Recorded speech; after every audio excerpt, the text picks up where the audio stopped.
Hi, I'm Jacqui. And I'm Neil. And we are the Dobson Property Group.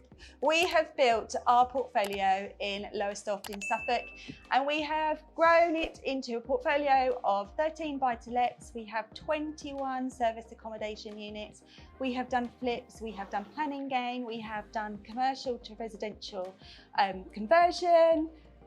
We've done a new build, deal packaging, so we source for other like-minded clients. So we actually have a income and multiple streams of 7. 6. Boom, 6, 7. Multiple different income streams from one goldmine area. So in this video, we'll be sharing with you how to grow your property portfolio, your property business rapidly without making 3 of the most common mistakes. So number one is quality. As professional property investors, we want to have quality products. We want to provide quality homes for people, for our tenants, and we want to provide quality holiday lets for our guests. So don't scrimp on replacing a bathroom. Don't scrimp on replacing a kitchen. You need to get an added value to the property that you have purchased, because you need to have that high refinance figure at the end. And if it's a holiday lets, then you need to have quality furniture, you need to supply quality items, because if you don't, you'll be constantly replacing them and it's just going to eat into your profits. And yeah, the quality of the product, the building itself, and the way it's finished will definitely reflect in your clientele. So make sure you do not cut corners, and as a result, you will end up not spending month on repairs and maintenance. You will have 3, 4, 5 years of maintenance-free management or property investment. So yeah, make sure you don't cut any corners. And another common area where people fall down is their build team. They go for the cheapest quote. What you need to do is get 3, 4, 5 quotes, compare them, and really drill into what they've quoted, and ask them to separate parts from labour, as in, you know, your kitchen from the labour fitting the kitchen, to make sure that they're not suddenly charging you a day rate of £500. Another tip, don't let them go for a day rate. Make sure you get an all-inclusive quote so that you know your exact finished price.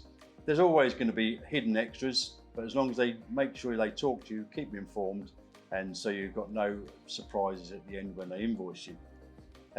Quality of their work. Go and have a look at their work, go on site, and while you're on site, how clean are they working? Is it a nice tidy environment? Is the van clean? How do they present themselves? How do they come across? And basically, yeah, quality of work is paramount. You also need to make sure that you're working towards an EPC rating of C. So you need to perhaps go a bit deeper on the refurb to preserve the longevity of the rental, so that you can legally rent it out in 2025, I believe it is. So EPC C is required for tenants in 2025, with, I think, am I right in saying 2028, everything's got to be C rated. So yeah, look to the future, plan for the future, and if you do it properly from day one, you will have 5 years repair and maintenance free property letting. And the third thing that people do is they dip in and they dip out of viewings and having a look through Rightmove and actually being armchair investors rather than active. So you need to be consistent. So this means visiting your area regularly, try and get up every single week and have a look what's going on in the area, speak to letting agents, speak to estate agents, and really get to know what's going on.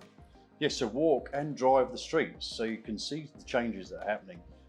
Properties pop up. Sometimes they're listed incorrectly on Rightmove, so you'll never discover them. But if you drive and walk the streets, you'll see the boards out. And if you see a house there with of for sale and to let board, just make an inquiry and see what's going on, because it's quite likely they need to get out quick. So you have a look, and yeah, you've really got to stay in touch with the agents so that they remember you when a property comes to market. So you are their first port of call. Make yourself memorable. I mean, we've taken cake, we've taken tea, no more than that, but they remember us now because it's quite unusual that we took herbal teas and gluten-free cakes. So make yourself memorable. Make sure that you are in their heads when a property comes to market. We always plant the seed that we're looking for the dirtiest and smelliest property on the street. And now that's how we're known as Dobsons who want dirty and smelly. We're going to add in some bonus tips for you now. So bonus tip number 1 is don't let your heart rule your head when you're a property investor. So whatever you do, make sure it's all about the numbers. Do they work? Is it the right property in the right location? Check your demand, check your numbers, double check your numbers, and make sure you drill into the market and there's definitely enough demand and your numbers are realistic. Don't try and build them up so that you're trying to make it work. So definitely it's got to be head over heart every single time. Do not get emotionally attached. And we never ask for discounts. Don't go into an estate agent and ask for discounted properties because they will show you the door. Yes, and don't go and say, oh, I'm a property investor, what have you got for me? Because a dozen other people have done that the same week as you. So go in, be a bit different. We go in as Neil and Jacqui now, get to know them, have a laugh with them, and then gradually we'll introduce what we do and why we do it. We always put our offers in where it works for our business so we can justify the figures, we've worked them out. We don't ask for discount, but we offer where the numbers work for our business. And I think that's a great point. We only offer where it works for the business, so we're expecting a lot of no's. But if you keep the mindset, every no is nearer the next yes, you must keep going and be consistent. So bonus tip number 2 is all about building relationships. Relationships are absolutely key when it comes to being a professional in property.